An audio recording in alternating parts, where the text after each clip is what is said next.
What's up? What's up, Jet fans? This is good. It is a good day. I'm happy you're here. Look at y'all. Look at you guys. This is fantastic. What a fun weekend, huh? For once in September, we get to have some fun. We haven't done this in quite a few years, my good friends. And today, we get to walk around town. A little bit of this going on. Look at this, a little Mo Lewis action, right? You know, you get to walk around the office. You get to walk around school. You get to walk around the town, down the street with your Jets gear on, and nobody can say a damn thing except, good game, man. Good game, Jets. It was an historic game. It was. We're going to get into all that, but first I want to say to you, welcome to episode 84 of Greenbean's Jets Pod. Again, I'm happy you're here. Welcome to all of you new folks, all the noobs that pop in from time to time. I love having you here. The thing that we ask you to do, hang around for a few minutes. If you decide you dig it, go ahead and hit that little thumbs up button. And if you'd be so kind to subscribe to the channel, it helps us with the YouTube algorithm. And then YouTube will suggest the videos coming out of this channel to you. And there you go. It helps a great deal. We appreciate it. If you'd like even more access, additional, exclusive content, you can go ahead and join the Beanbaggers. That is my Patreon group. The link to join the Beanbaggers is in the description of this very video, and I appreciate that as well. It's a good time. I love those guys. We actually had a whole group of Beanbaggers that met over there at the Coney Island Cyclone and the Jets game for week 1 last week. What a blast. Sucked that we ended up losing like we did because, boy, oh boy, were we having a good time. I love the Beanbaggers, and if you'd like to jump on in with us, the water is fine. Link is in the description. Come on in. I'd love to have you. And it's fun. So there you go. So guys, the New York Jets beat the Cleveland Browns in a 2-minute, 14-point extravaganza. Craziness. Look, guys, the truth is we're not used to seeing this, right? As a matter of fact, the NFL isn't used to seeing this. Now, we're going to get into why and how this is such an historic game. We really are. We're going to get into that. But first, we're going to do our player profile for episode 84. Just happens to be one of the players that broke this game open for us and led to the victory. I mean, he had a clutch, fantastic, super fun, leisurely stroll into the end zone. Little pitch and catch from Joe Flacco to our player profile, Corey Davis, number 84 for the New York Jets. Man, oh man, he's having himself a season. Now look, I have been critical of Corey Davis. Particularly last week in the beginning, that third down drop took the wind out of our sails in that game for a while. Now, Corey Davis did ended up quietly having himself a good game last week. He had 8 catches for 77 yards, something along those lines. Let me see here. I got it. 6 receptions for 77 yards. There it is. No touchdowns. This week he had 2 receptions for a whopping 83 yards. 66 on 1 play, which, dude, it gave us the chance. I mean, that's it, right? You got to give it to him. In his first year with the Jets, Corey Davis has already had half as many fumbles in his previous 4 seasons with the Tennessee Titans. So come on. He had 2 fumbles and 2 interceptions last year that hit his hands first. Like Zach, we all go Zach. Look at all 9 touchdowns, 11 picks. It's like, yeah, well, he would have had 9 and 9 if it wasn't for fucking Corey Davis. So there you go. But anywho, man, look, let's put the past behind us. Again, I've been critical of this man.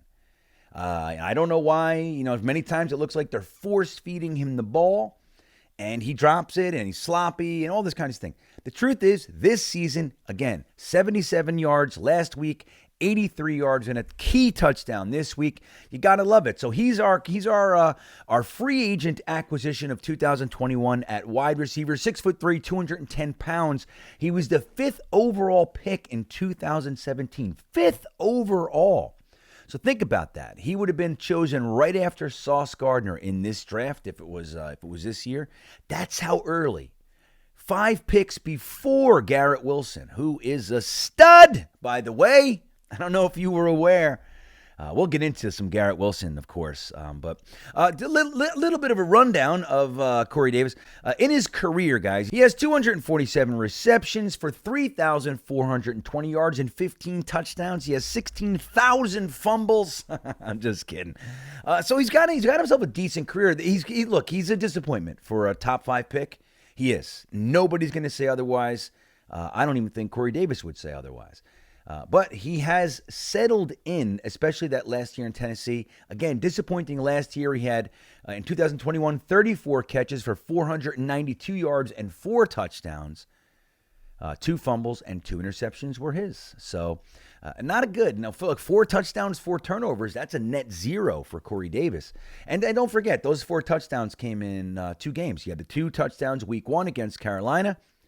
And then he had, I believe he had the 2, right? Didn't he have the 2 touchdowns in Tennessee? He at least had that one, that amazing Zach Wilson run, that real fun, the one play we had last year.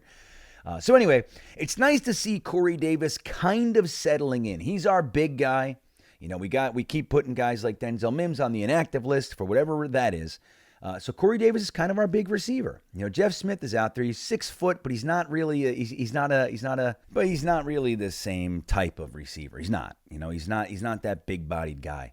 So Corey Davis is our dude. You know, and particularly like when you look at the LaFleur offense, the Niners, the Shanahan offense, they don't really love those types of guys. The bigger guys, they like these smaller, shiftier guys. So it's amazing that Corey Davis kind of whittled his way through that gauntlet of strict, limited thinking that we see on this staff sometimes to be one of their favorites, even through all the adversity, because man, oh man, we really give it to some other players. We give it to them and we punish them. And Corey Davis he's had his more than his fair share. So look, 2022, Corey Davis is having himself a season today.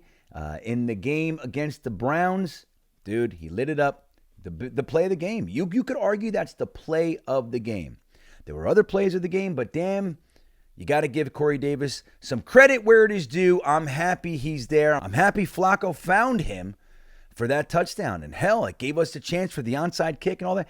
So there it is. Corey Davis, number 84, the episode 84's player profile. I'm happy today with his production. Even though I'm watching you, Corey Davis, I'm watching. I really am.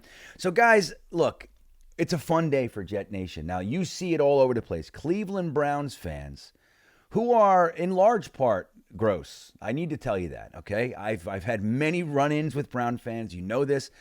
There were pictures today that were released of Browns fans kind of embracing the Deshaun Watson case from the negative angle in a really grody way, man. Just say, look, if you don't feel, just leave it. Like, leave it alone. Like, you know the old saying, if you don't have something nice to say, right? We also deserve it because our fucking fan base decides to have a massage table on the community lot with no happy endings and a fucking erectile, a dummy that has an erection on a massage table. Classy fucking job. That's the fucking Browns fans right there. They're a yucky bunch in many respects. Now, I've met nice ones, so I want to say that, but overall, by and large, they're kind of a yucky bunch. Let me just say it that way. And dude, you know, they even had a chant going on in the stadium today, and this is where karma comes in, man. They had a chant in their stadium, the Jets effing suck. The Jets effing suck. The effing being the abbreviated version of the word that they actually used, okay? So what is that? Like, what is that? Why are you doing that? You want to know why? Because they're bottom feeders. That's what they are. So here's why it's so historic. This is why it's historic. And Browns fans, this is why it's so painful for you and why I'm so happy about it, that it's you that this happened to in particular. The Browns have not been 2-0 since 1993. And they thought they were going to be 2-0 for the first time since 1993. All right, so that's a long friggin' time. Now, to be fair, I have no idea when the last time the Jets were 2-0, but in 2010, we were 3-1. So there's that. I don't know what that means. But for the Browns fans, who, let's be real here, they're another tortured fan base. Now, they have a stocked roster, man. They're stacked deep. They got some men on that roster. And they are one of the teams projected to go to the damn playoffs. But they can't seem to break out of these certain molds in a lot of ways. Now, they thought they had it, and they're yelling and dancing and throwing their stones at these lowly New York Jets. Giving up 31 points to the fucking Jets! Which should be their brethren in many respects. Nope. They don't want to believe that they are among the same ilk of the New York Jets, even though they have 0 Super Bowl victories. They're somehow thinking that they're a better organization than us. Okay. So the Jets effing suck. And they get to the point, there's 1:55 left in the game, I think it was. And all of a sudden, boom, Corey Davis, onside kick, Braden Mann. And here we go. And now Eric Allen went on record today saying, they asked him, how was it? What was the stadium like when they got the onside kick? And Eric Allen said it was eerily silent. Eerily silent. You want to know why? Very similar to how I was at the game last week. Obviously, many of you guys know I was there opening day. I sat right next to Richie and Jack from Jets Media. Now, we had a decent first half. It was 10-3. Should have been 10-6, right? Zerline missed the field goal. And we were talking all happy at halftime. We can do this. We're doing this well, blah, blah, blah, blah, blah, blah. We come back in. We sit down. We watch the kickoff. And it's weird in the stadium. There's a weird energy. Like 2 minutes into the quarter, Jack just looks at me and goes, hey.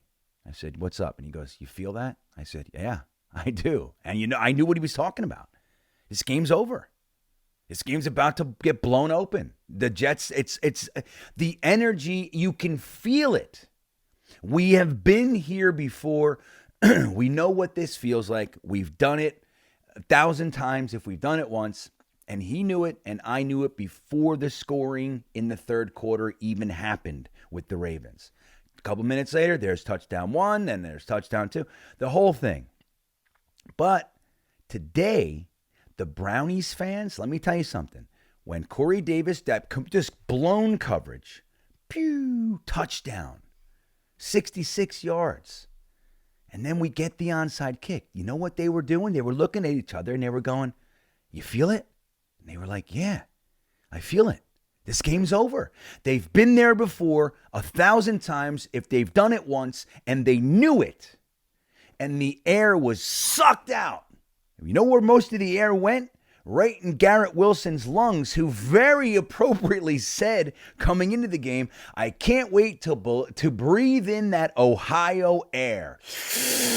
And he sucked all the air out of the stadium, got himself 2 touchdowns, 100+ yards. Boy, oh boy, does Garrett Wilson look good. From his first reception in the Ravens game, guys, come on. That first reception, kind of a blown play. And he just jukes one guy, jukes another guy, jukes a third guy, gets an inch from the damn first down. And everybody in the stadium went, whoa, okay, you might want to get him the ball a bit more. It didn't work week 1, but they changed it and figured it out week 2. And here he is. Garrett Wilson sucked the air out of the Browns stadium. And the Jets fans get to see it from the other angle for once. It's rare.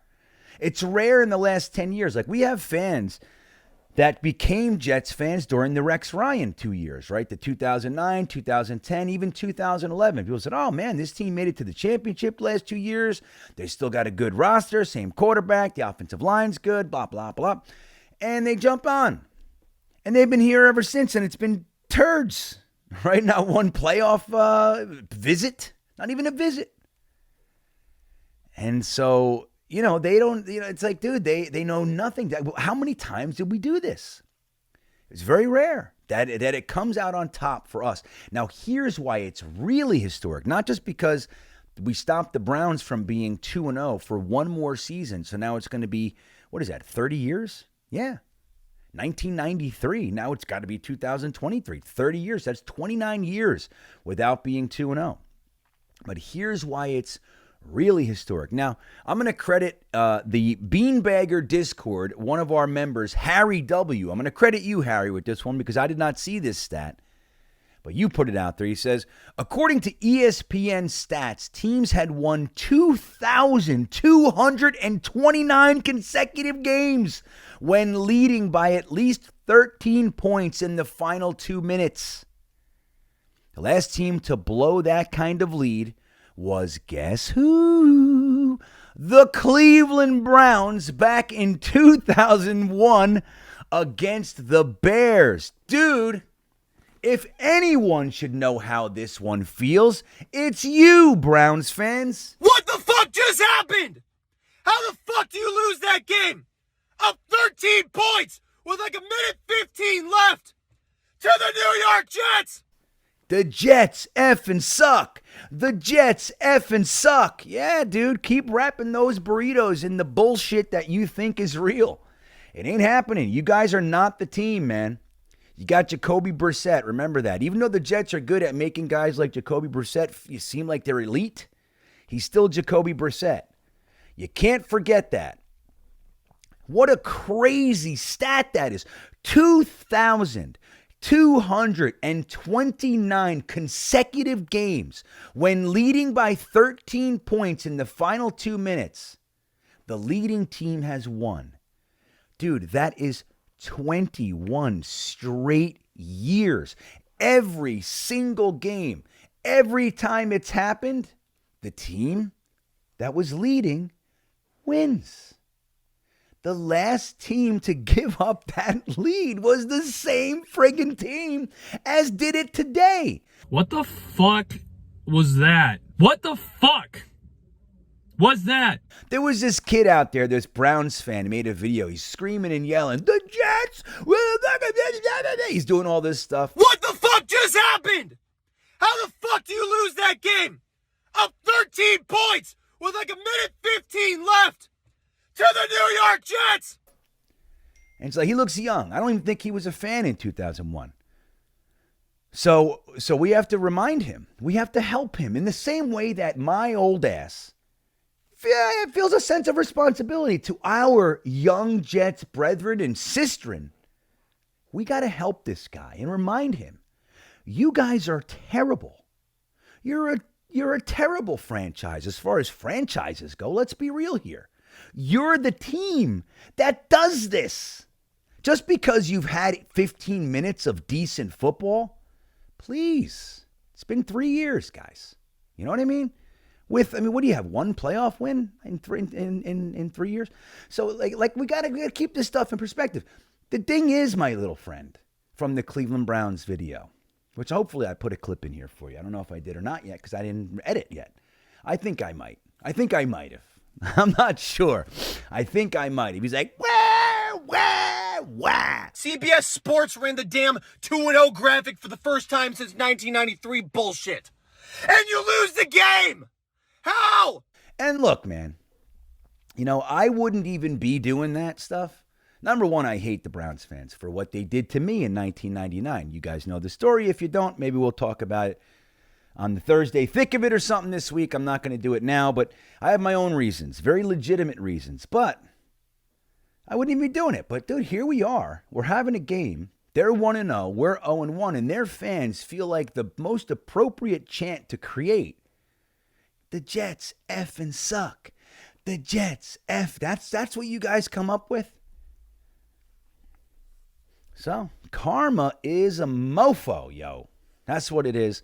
And you guys deserve it. You're the most deserving fan base I can think of for today's fun, really enjoyable fourth quarter.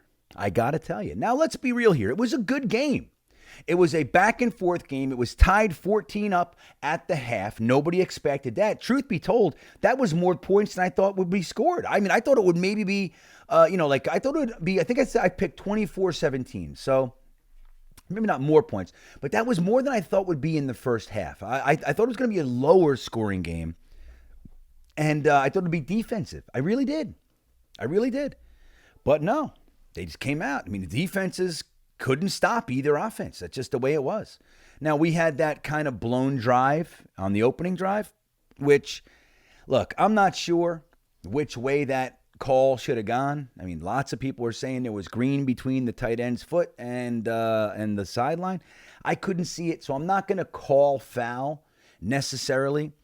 But it would. Who knows what could have happened? We could have been leading 21-0 because the Cleveland Browns, outside of that play, really didn't have much ability to stop us. That's the truth. We had the ability. Even the drive where Flacco got stripped by Clowney.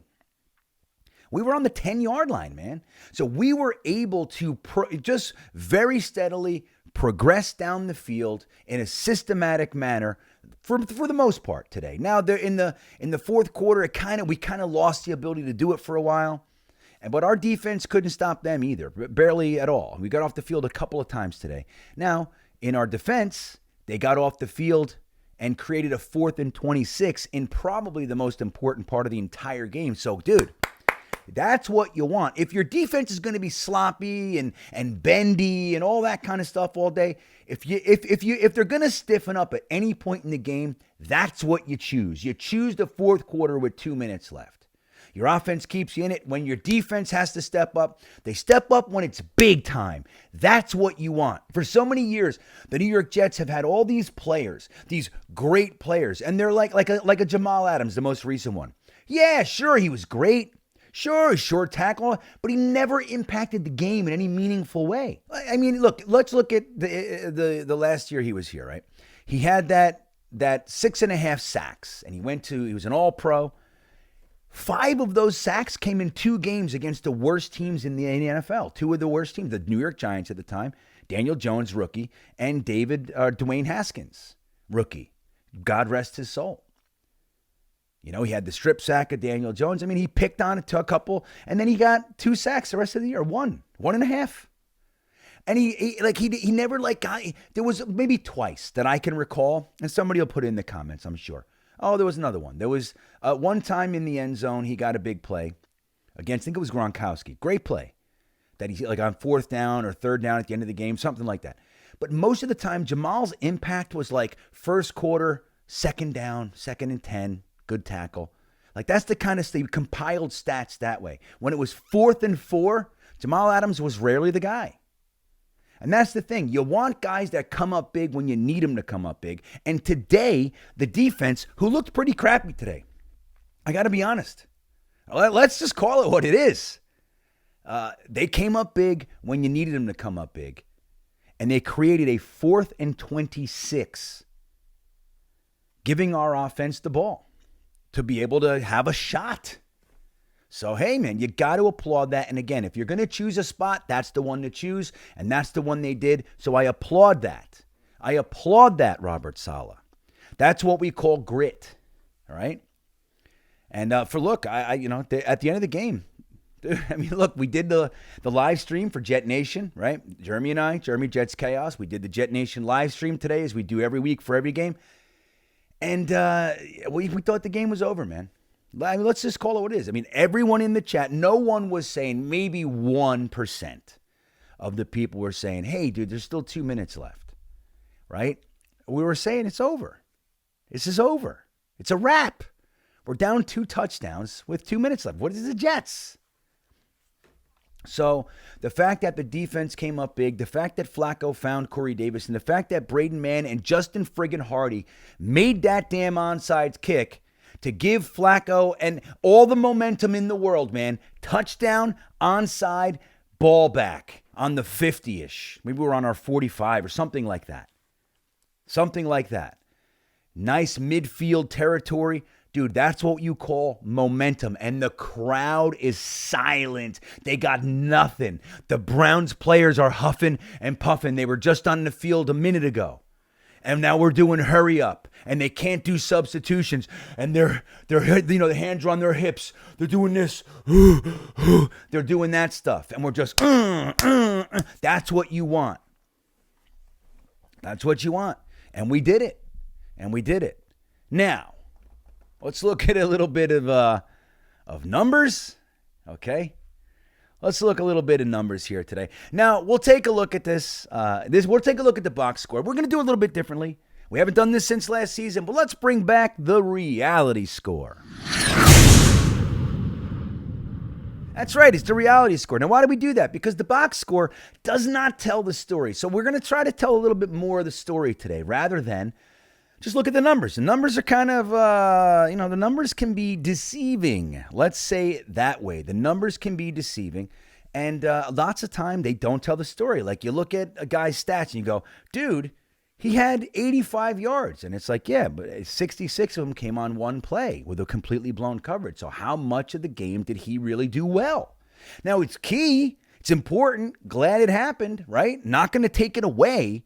But let's slow down. You know what I mean? So let's just slow down and stop. Like you can't use that as a platform to tell somebody we're going to be this or that. That's not the stat. But on paper, it looks like it. He had 77 yards last. Now, obviously, I'm talking about Corey Davis just as an example. But so that's the kind of thing. And you look at stuff and you go, well, what happened around that? So let's take a look at Tyler Conklin, right? Tyler Conklin had 6 catches for 40 yards today on 9 targets. But Tyler Conklin, and it doesn't say this in the box score, Tyler Conklin had his second straight week with drops and a fumble, man. So now this week we were fortunate enough that we didn't lose the fumble. So I'll take it, right? That's great. I'm grateful. But this guy, if you just look at the stats, hey man, contributor, and he was. But you have to look at the story around it. What is going on with Tyler Conklin? Tyler Conklin was kind of a bonus free agent signing for us. You know, we liked it. We signed CJ Uzoma. We thought, fantastic. You get a guy who had just about 50 receptions last year, was on the Super Bowl winning team, brings some culture, some attitude. He's got experience, all the stuff. And then you use your second round pick on a Trey McBride or somebody like that. And then you call it a day. You got a nice tight end room. You got Yaboa in the house. You know, you got Lawrence Cager, all this stuff. So then we go ahead, and a week later, we signed Tyler Conklin too. I was like, wow, he had 61 catches last year. He's only going into his 5th year. So this guy's young, strong, great hands, good blocker. He's kind of up and coming. Just every year had a few more catches. Every year, a few more catches. Then he exploded last year. But so far, for the Jets, he has been anything but clutch. And I need to say that, man. I was a fan of the signing. I believe in him. I think he's a good player. But what the hell is going on with the drops? Now, let's look at Joe Flacco. He had 26 for 44. He had 44 dropbacks. 26 completions for 307. Is that how the kids say it these days? 307, old man. Is that how it goes? I don't know. 307 yards, 4 touchdowns. Now, if you look at that, you go, stud league game. And it is, especially for us, particularly for this fan base. I think the last 300-yard game we had was Josh Johnson last year. Now, maybe I'm wrong. I'd have to look. I don't think Zach had many 300s, if he had any. We had the Mike White 405. Then we had the next week, Josh Johnson came in and threw for 370 or 360 or something like that. So this is a 307 4-touchdown game. And believe me when I tell you, I am not going to complain. But if you look at the reality of this, is that much of the game, Joe Flacco looked completely inept. There were times where he blew the whole drive. I mean, there were times. So it's nice to see Joe Flacco kind of settling in. You know, he looked better as the game went on, right? The drives were there. The running backs were doing well. It was a kind of a good symmetry. I got to credit LaFleur. But I think what's going on with Flacco is he's finally getting comfortable. Like, let's not forget, he wasn't supposed to start this season, right? Zach Wilson was our quarterback. He plays in the 3rd preseason game, and he comes in against his old team. You know, guys like me are yelling, it's a revenge game, it's going to be great, and all this. Didn't happen that way. I was wrong. So he doesn't look very good. And he comes in today, a little sloppy, this and that, kind of has some real clams. But overall, he perseveres, he keeps going, he uses his young target, Garrett Wilson, some running backs, and he settles in. And by the 4th quarter, when it's time to do what you have to do, He looked cool as a cucumber. And that's when you look on the field and you're grateful that you have a vet. You go, yep, this guy, dude, he's calm. He's not erratic. He's not freaking out. He's not bailing out of the pocket. He's not doing any of that. He's just backing up, and he sees it and he does it. And he kind of got settled. And that's the good news. Now, we're going into the Bengals game next week. And they lost today.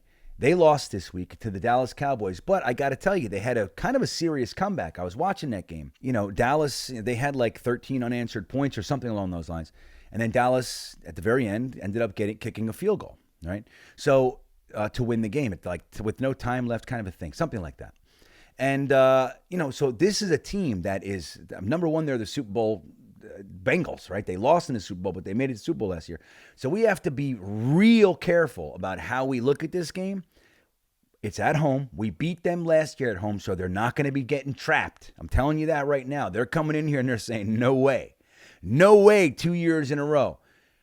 But we have to look at Joe Flacco and our offensive line to settle in, build on this one, and be calm, cool, and collected. Because this team, even when they were down 17-6 or what have you, dude, they came back and they almost won it. They almost won it, man. So we'll take a look at the rushing. Check this out. Balance. Both Michael Carter and Breece Hall each had 7 rushes. Now, I would have liked to have seen more. I would like to have seen more, truth be told. Particularly Breece Hall today, because he was the one that kind of was breaking him open. Last week, again, did not have a good week, but settling in. So Michael Carter has a 3.3 average, 7 rushes for 23 yards. Breece Hall has 7 for 50 with a 7.14 yard average with a 23-yard long, and looked good today. Now, Breece Hall also had a reception for 10 yards, and Michael Carter had 5 receptions for 27 yards. So these guys are impactful to our game. Now, Michael Carter looks, at this point, more elusive. He breaks more tackles than Breece Hall.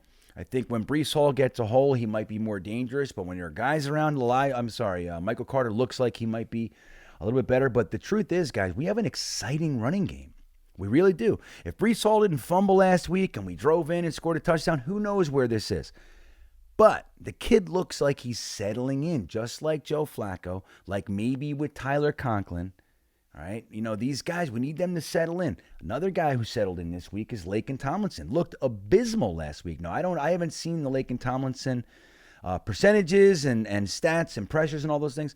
We'll be able to do that this week. But I was watching him, and he was looking decent, man. The plays that I chose to watch Laken Tomlinson, he wasn't flat-footed. He had bounce. He was using his hands well. He wasn't getting pushed back, and that's what you want to see. I'm sure he looked at his tape last week and said, what the hell am I doing? I'm so much better than that. I'm not doing that again. And that's the way you got to come at it, man. No. You can't play at 89%. You can't do it. You can't play at 94%. You got to play at 100% in this league. You got to do it. So Garrett Wilson, let's talk some Garrett Wilson. Garrett Wilson, guys, is unbelievable. I got to tell you. So this week he has 8 receptions for 102 yards, a 31-yard being his longest reception, and 2 touchdowns. Guys, when's the last time? It's been a minute. Now, I think Elijah Moore had 100 last year. Elijah Moore's another one. He's open all the time. Joe Flacco can't find him. Maybe he's too little. I don't know. But Garrett Wilson, man, did you see the catch? Let's look at one catch. Obviously, we have the touchdowns, game winner, all that stuff. He's a complete stud muffin. But the play where he ended up getting hurt and we thought we might be losing him. Now, it looked to me like he had the wind knocked out of him. So I was like, okay, we still have some hope. I mean, look, I said in the live stream, I've had my wind knocked out of me a lot in my life. And, man, it feels like you're going to die. So let's remember that, okay? But that play, he fully extended. It was like one of those highlight type of catches. He was 3 feet, 4 feet in the air, crazy height. Caught the ball, and the defensive back, they were like 3 yards inside the sideline. Just threw him out of bounds, which I think should be illegal, honestly. I do. It used to be. You can't push him out of bounds. It isn't anymore, whatever. But today it should have been illegal. But Garrett Wilson landed flat on his back on that hard surface, and man, we thought we were going to lose him. But it's the play. It's the play itself. It's utterly amazing. The Jets have not had someone that can do that in a long time. Then on top of it, he gets hurt, and where is he in 5 minutes? He's back in the lineup, catching passes, catching first downs. He had the 31-yarder. Then the next play after the 31-yarder was a 12.5-yard first down. So, dude, the guy is a man, and we haven't seen that in a long time. He's our 10th overall pick. I'm glad the Jets didn't wait till week 8 to realize, hey, we used a top 10 pick on this guy. We should probably utilize him heavily, right? Use Sauce, use Garrett Wilson. You traded up for Breece Hall, use them. You traded up for Jermaine Johnson, use these guys. Use them. And the Jets seem to be learning from that. And that's exciting to see, man. It's exciting to see. So, guys, we had a lot of fun stuff. The fact that we saw in one game 4 touchdowns, 300 yards, a successful fake punt, a successful onside kick, and a fourth quarter 14-point in 2-minute comeback all in the same game, it's an historic week for us. Believe it. This is one to remember. This is one of those games you will talk about in 5 years, 10 years. You'll talk about it, especially if we can't figure out how to win any more damn games. Remember the game? Just like we're talking about last year. Oh, Zach, he sent Corey Davis. It was beautiful, right? Remember? This is one of the games we'll be talking about. So, guys, what a great day. I mean, you look around you look around the stats, and the truth is, man, is that we look pretty good. We look pretty good. The defense, not so much. We'll get into that in a second. But that is the reality. Whoa, yep, there it is, man. So you look at this stuff, and the truth is, guys, is that we are a young team with an old man quarterback. We are a young coaching staff trying to figure it out.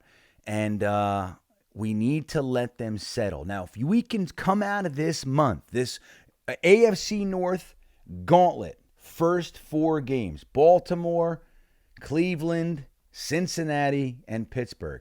If we can come out of this with a couple of wins, it is a coup for the rest of the season. We come out of this not only for just record-wise, but for momentum, for belief.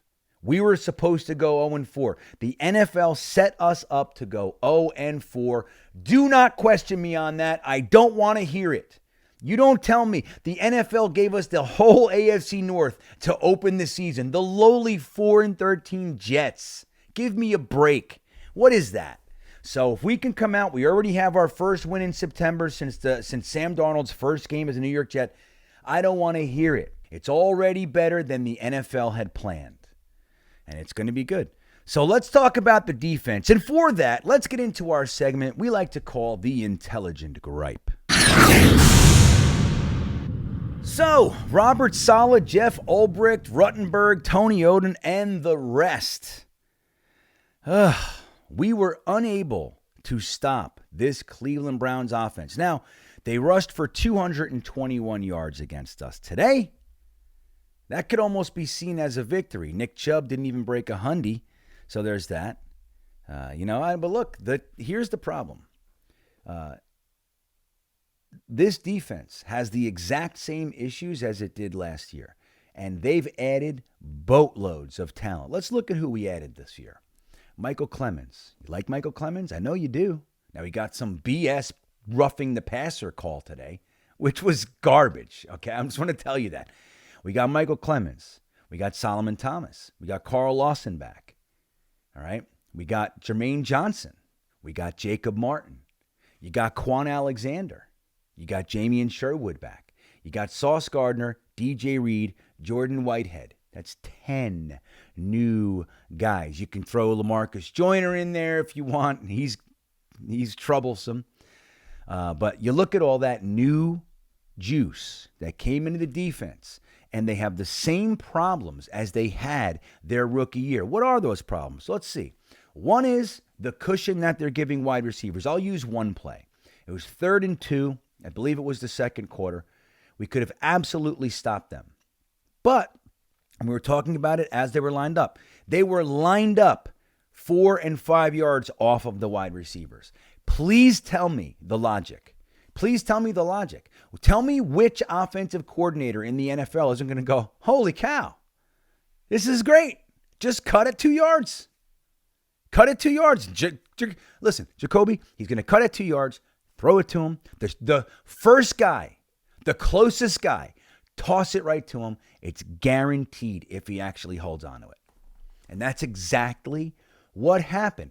So we give too much space. We have a very, very soft, loose zone that we like to use. Another play, the zone coverage package scheme that we employ on, it was like what, I don't know what down it was, but they were in the red zone, like on the 10-yard line, whatever. And you see Sauce Gardner can absolutely neutralize this player. He's backing up, and he lets him cut inside. Why? Because he's got responsibility on the outside corner. That's his zone. He has to let him go. So the safeties there can't quite get there in time because they threw the ball between the two. Imagine that. You know, don't forget, zones aren't stuck together. The players aren't stuck together. There are soft spots in the zone. Right? So you watch Sauce Gardner frustratingly stop with no players coming into his zone. That's his responsibility. He's got to be there. They cut in the middle, easy touchdown. So that's one thing. We saw that every game last year. Every single game, Jets fans were freaking out about it. The other thing, we have literally zero capability to stop a damn screen pass. Can't do it. We have not done it all last year. There were games that were almost entirely predicated on the screen pass. Indianapolis was one of them. Indianapolis was screen passes and runs. Jonathan Taylor, screen pass. Jonathan Taylor up the middle, screen pass. That's all it was. That was the whole game. And they used a little tight end action, made a little wide receiver over here. That's what they did. And we saw that again today. So here's what I'm going to venture I'm going to conclude that it is the coaching, okay? Now, you cannot blame the coaches. You can't blame the coaches when 3 guys have an opportunity to tackle someone and they don't. Except when it happens all game and those players are still in there, that is a problem. That is the problem. If there's no repercussions for sucking at the basics, then that is coaching. That is coaching. When you have 10 new players, 2 of which are first-round picks, the 2 of which are high-priced free agents, if you can't make it look different and better, then it's the scheme. It's the play call. Now, maybe the scheme works, but you have to call different plays within that scheme to respond to certain scenarios to give you the most likelihood to succeed, right? This is simplistic. Now, I don't pretend to be a coach. I don't.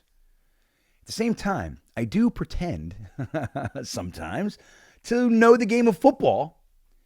And when you watch this, when you watch a team for 17 games last year that can't stop a screen pass, when let me tell you something, they stopped ours all day. Why? Because their rush is coming in and they have their linebackers set to backfill and be prepared for whatever spills over the rush.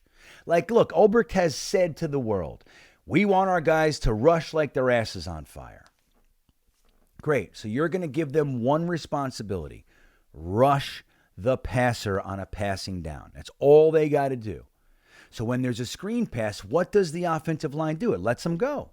It exploits that aggressiveness to create space, get the offensive line in front of the running back, and eat us up. You got to be ready for that. You have to know that. Clearly, Jeff Ulbricht does not know that. And Robert Saleh is letting Jeff Ulbricht, who does not know that, continue to get eaten alive by it all day, every day. It happened all last week. It happened this week. It didn't happen all last week, but it happened. Whenever they utilized it, it worked. This week, they used it all day. all day. Obviously, last year it was all year. So we have to look at this. Now, Robert Saleh said something very interesting in his post-game presser that I like. Okay, that I like. Now, you guys know I'm not in love with Robert Saleh's comments this season so far. I'm not going to chop his head off, but I'm really not. I'm not in love with it, with some of these things, the receipts and all that jazz. This is what he said. Robert Saleh said after the game in his post-game press conference that the Browns gave us a chance to win. How did they give us a chance to win? When Nick Chubb cut the corner, Robert Saleh said, I was never been so happy for a missed tackle in my whole life. Never been so happy. Why? Because Nick Chubb should have ran around and knelt on the 5-yard line or the 3-yard line or the 1-yard or whatever and kept the clock going, right? Then they could have had the ball. They could have downed it. They could have ran the clock out. But instead, they scored. So what does that tell you? Now, that's something he said. That's a teaching moment for Stefanski, who's a very detailed coach. All right? He said, but the Browns gave us that. We didn't take that. The Browns gave us that. Now, we capitalized perfectly. Beautiful. But let's be clear. They gave us that. That was on them. That was a major mistake on their part. Now, whose mistake it was, we don't know. Maybe Nick Chubb said, screw you, I want to pad my stats. Maybe.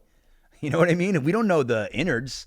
But still, Robert Saleh said, the Browns gave us a chance. That was a teachable moment at the end there. And look, and even on I wasn't looking at the game from that angle. I was looking at it as 2 scores. At that moment when I was watching, I was like, yep, game over.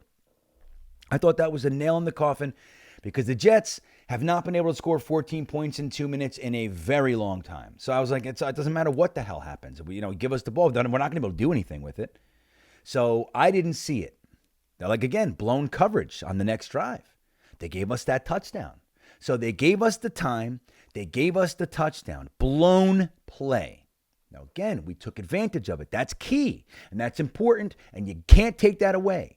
It's good. It's a positive.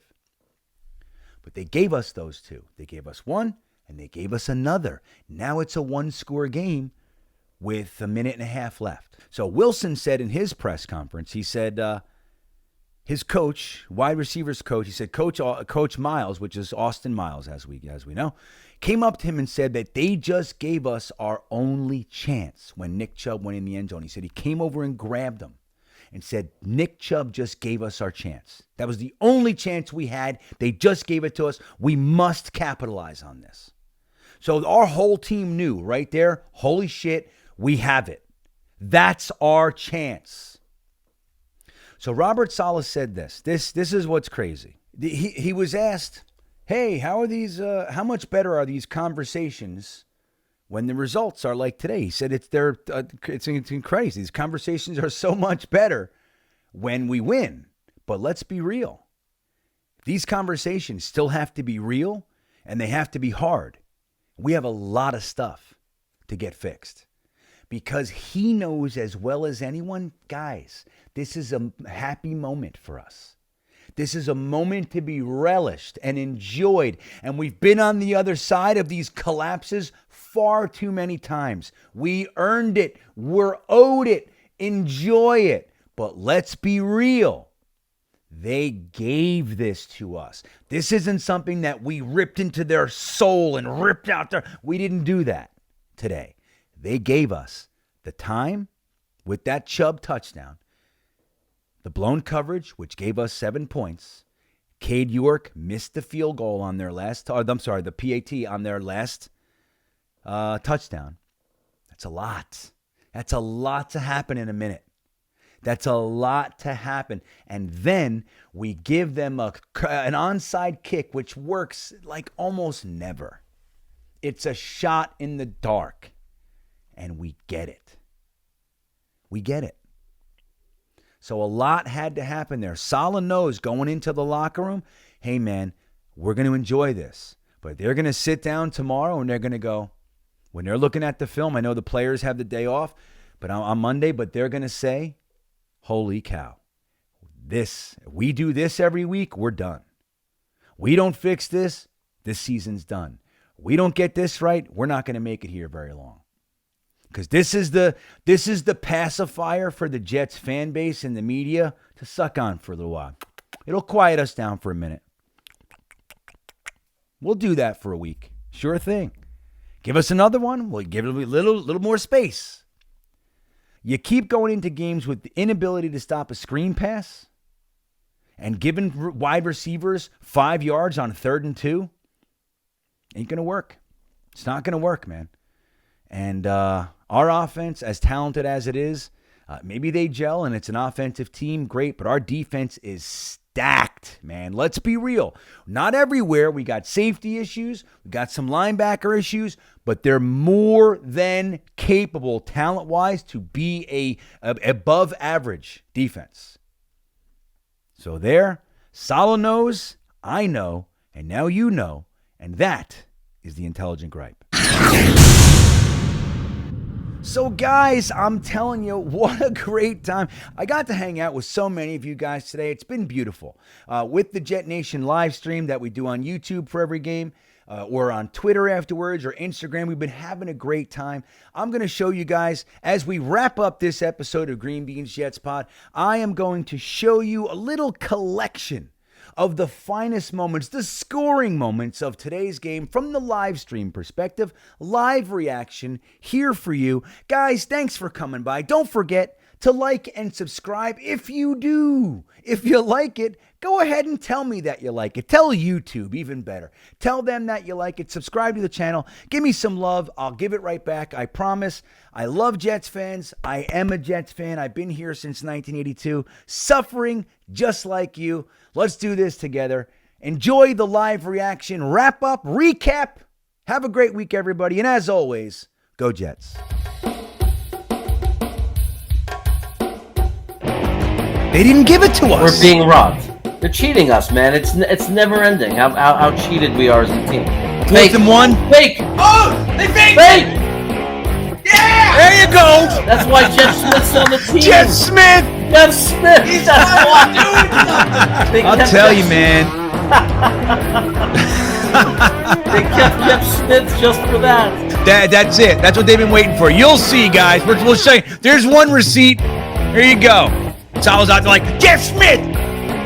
Here's my Jeff Smith. Who wants to eat it? Look at Breece Hall! No! Look at Breece Hall! No! Nice. This is what we call a drive. Blacko with a pass. Oh!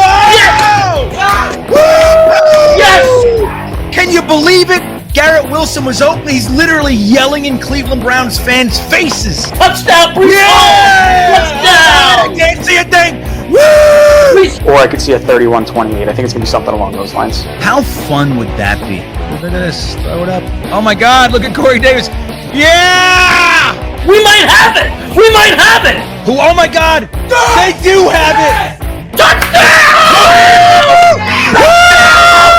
Are you kidding me?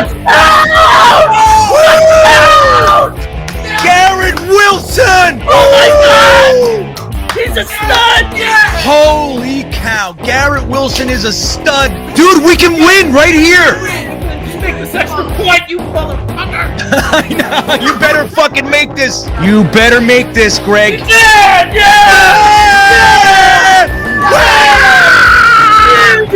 I can't even believe it. Yes! Interception! Holy shit!